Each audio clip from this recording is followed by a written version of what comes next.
The External Affairs Minister S. Jaishankar is on the three-nation tour on mission to expose Pakistan globally. Jaishankar has met his Danish counterpart. My colleague Amita is joining us with that update.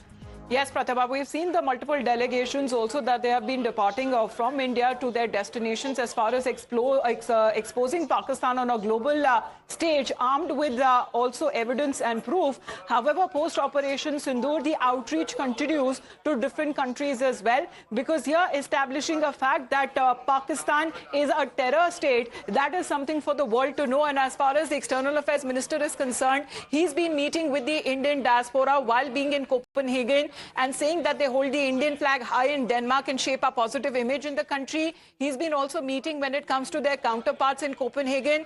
Denmark's strong solidarity and support on combating terrorism has been truly commendable. Our wide-ranging conversation on bilateral ties and global issue testifies to strengthen our relationship. He's been also meeting when it comes to a warm meeting with the speaker there in Copenhagen, appreciate his solidarity as India resolutely combats terrorism, also value his sustained support for building as far as India-Denmark ties are also concerned. So he too is on an outreach as far as meeting several leaders when there is a considerable influence of the Indian diaspora as well, and giving out a message exactly why Operation Sindoor was necessary. Okay, all right. Amita, thank you for joining us with those details.